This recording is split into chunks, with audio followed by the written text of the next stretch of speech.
ഒരു ഞെട്ടിപ്പിക്കുന്ന വാർത്ത വരുന്നത് മൂവാറ്റുപുഴയിൽ നാട്ടുകാർ കെട്ടിയിട്ട് മർദ്ദിച്ച ഇതര സംസ്ഥാന തൊഴിലാളി മരിച്ചു എന്നതാണ്. അരുണാചൽ പ്രദേശ് സ്വദേശിയായ അശോക് ദാസാണ് മരിച്ചത്. 10 പേർ കസ്റ്റഡിയിലുണ്ട്. ശ്യാം പ്രസാദ് ഉത്തമന് വിവരങ്ങൾ വേണ്ടേ. ശ്യാം, ഇത് എപ്പോഴാണ് സംഭവം? എങ്ങനെയാണ് പോലീസ് നൽകുന്ന വിവരം? കഴിഞ്ഞ 2 ദിവസങ്ങൾക്ക് മുമ്പാണ് മൂവാറ്റുപുഴ വാളകത്ത് ഇതര സംസ്ഥാന തൊഴിലാളിയായ അരുണാചൽ പ്രദേശ് സ്വദേശി അശോക് ദാസ് ഈ ആൾക്കൂട്ട മർദ്ദനത്തെ തുടർന്ന് ആശുപത്രിയിൽ ചികിത്സയിലിരിക്കെ മരിച്ചത്. ഈ സംഭവവുമായി ബന്ധപ്പെട്ടുകൊണ്ട് നിലവിൽ 10 പേരെ മൂവാറ്റുപുഴ പോലീസ് കസ്റ്റഡിയിൽ എടുത്തിട്ടുണ്ട്.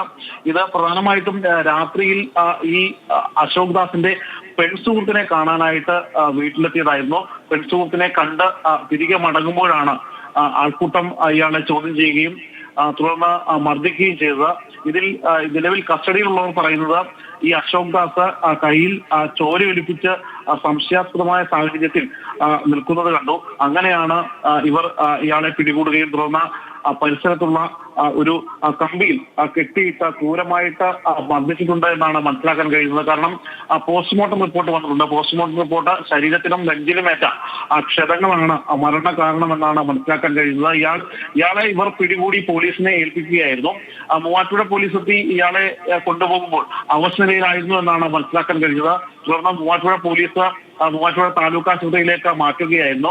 ഈ താലൂക്ക് ആശുപത്രിയിൽ ചികിത്സയിലിരിക്കെയാണ് മരിച്ചത്. താലൂക്ക് ആശുപത്രിയിൽ നിന്നും കോട്ടയം മെഡിക്കൽ കോളേജിലേക്ക് കൊണ്ടുപോകാനുള്ള നീക്കത്തിനിടയിൽ ഇയാൾ മരിക്കുകയായിരുന്നു. തുടർന്ന് നടത്തിയ പോസ്റ്റ്മോർട്ടം റിപ്പോർട്ടിലാണ് ഇയാളുടെ മരണം കാരണം ശരീരത്തിനേറ്റ ക്ഷതവും മറ്റുമാണ് എന്ന നിലവിൽ അറിയാൻ കഴിഞ്ഞിട്ടുള്ളത്.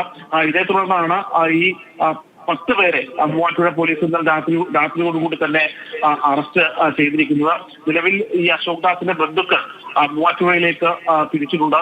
മൃതദേഹം മൂവാറ്റുപുഴ താലൂക്ക് ആശുപത്രിയിലാണ് ഇപ്പോൾ സൂക്ഷിച്ചിരിക്കുന്നത്. കേരളത്തിൽ വീണ്ടും ആൾക്കൂട്ട കൊലപാതകം നടന്നിരിക്കുന്നുവെന്നാണ്. മൂവാറ്റുപുഴയിലാണ് സംഭവം. 2 ദിവസം മുൻപാണ് കൊടിയ മർദ്ദനത്തെ തുടർന്ന് ആശുപത്രിയിലായത്. ഇന്ന് മരണം സംഭവിച്ചിരിക്കുന്നു. 10 പേരാണ് ഇതുവരെ കസ്റ്റഡിയിലുള്ളത്. ശ്യാം പ്രസാദ് ഉത്തമനാണ് വിവരങ്ങൾ നൽകിയത്.